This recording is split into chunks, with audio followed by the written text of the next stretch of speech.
سلام، اومدم با یه جلسه دیگه از آموزش مقدماتی اینستاگرام. تو این جلسه نوبتی هم باشه، نوبت کاور پست اینستاگرام.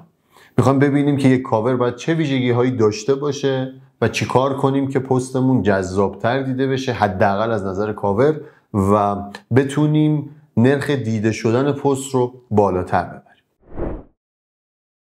مورد اول تصویریه که شما قراره روی پستتون، روی کاور پستتون استفاده کنید و باید عکسی باشه که جلب توجه کنه و در عین حال مرتبط با موضوع اون پستی که منتشر میکنید باشه.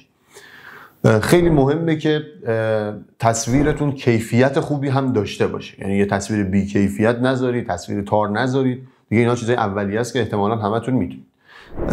و اون سوژه عکاسیه میتونه یک فرد باشه بسته به موضوع پیج، بسته به موضوع اون پست، یا یک شی باشه، یک کالا باشه، یک محصول باشه.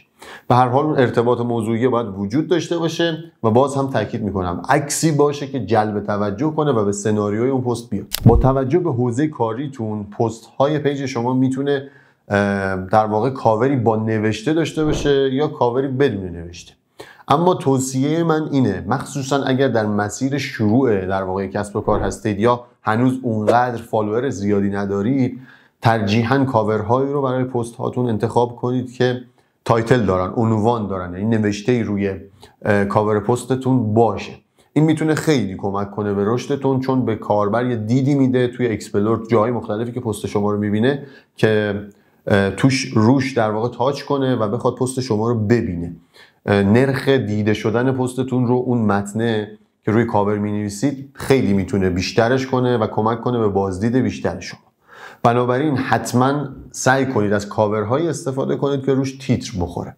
حالا این تیتری که گفتیم خودش چند تا نکته داره. یک، هر تیتری باید اندازه مناسب داشته باشه، یعنی نه انقدر کوچیک باشه که دیده نشه یا به سختی خونده بشه، نه انقدر بزرگ باشه که حالا اون تصویر یا اون سوژه دیده نشه، یعنی بیاد رو اون قرار بگیره. این خودش یه نکته خیلی مهمه. مورد بعدی این که شما باید یک فونت مناسب تیتر استفاده کنید. فونت های خیلی نازکی نباید بذارید، چون فونت های نازک کمتر دیده میشن. یه سری فونت ها هم فونت های خیلی قدیمی هن که اکثر دوستان دارن هنوز هم استفاده میکنن و بهتر از فونت های جدیدتر، فونت های جذابتر که از نظر بصری هم برای مخاطب اون جذابیت رو ایجاد کنه. و مورد بعدی اینه که شما یک رنگ مناسبی هم باید برای این عنوانتون انتخاب کنید دیگه. حالا بسته به حوزه کاریتون، بسته به اون رنگ سازمانی که هر کسب و کار، هر پیجی داره، این رنگ هم تعیین میشه. یعنی مثلا شما اگه عکس پروفایلتون چه میدونم سبزه، باید یه المان سبز رنگی توی این کاور پستتون وجود داشته باشه. اگه قرمزه، اینجا هم قرمز، یا هر رنگ دیگه‌ای که هست. مهم اینه که این تناسبه رو مخاطب توی پیجتون ببینه، توی هایلایت هاتون، توی عکس پروفایلتون و توی کاور پست هاتون. یه نکته خیلی مهمه دیگه، اندازه کاور پستتونه. حالا بستگی به اون پستی که شما دارید آماده میکنید، اندازش هم میتونه متفاوت باشه. یه موقع هست شما دارید ریلز میذارید، خب باید اندازه متناسب با ریلز کاورتون رو تهیه کنید. مثلا 1080 در 1920 باید باشه.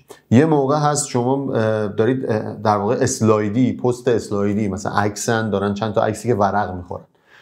خب اینجا اندازه متفاوته، میتونه 1080 در 1080 باشه یا 1080 در 1350 باشه. یه پست قبلا ضبط کردم، ابعاد مناسب اینستاگرام این بالا میذارم، اونو حتما برید ببینید، پست خیلی خوبی هم هست. کامل این موارد رو اونجا توضیح دادم و گفتم که اولویت اصلا با کدوم بیشتر دیده میشه و حتما اون پست رو ببینید. و یه نکته خیلی مهم اینه که شما هر کدوم از این سایزها رو برای کاور پستتون قرار استفاده کنید، اون وسط کاور رو، اون 1080 در 1080 وسط کاورتون رو نقطه طلاییتون در نظر بگیرید. یعنی جایی باشه، محدوده‌ای باشه که شما هم اون سوژه‌تون اونجا قرار بگیره، هم متن کاورتون اونجا قرار بگیره. اینجوری خیلی میتونید پیج جذابتری داشته باشید، پیج یک دست‌تر و منظمتری داشته باشید. خیلی تأثیر داره تو ظاهر پیجتون این نکته طلاییه. دوباره بزن عقب، دوباره ببینید نکته رو و تستش کن رو پیج.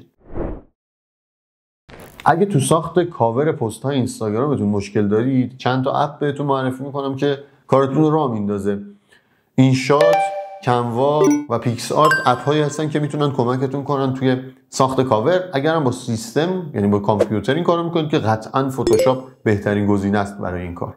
اگه از اول با من همراه بودید تا اینجای کار شما باید یه آیدی مناسب انتخاب کرده باشید، تصویر پروفایل مناسب، بایو مناسب و هایلایت های جذاب درست کرده باشید. و این جلسه هم که پرداختیم به کاور پست ها. همراه ما باشید، کلی جلسه جذاب تو راهه. مرسی که همراهی میکنید، کامنت میذارید، لایک میکنید و سابسکرایب میکنید.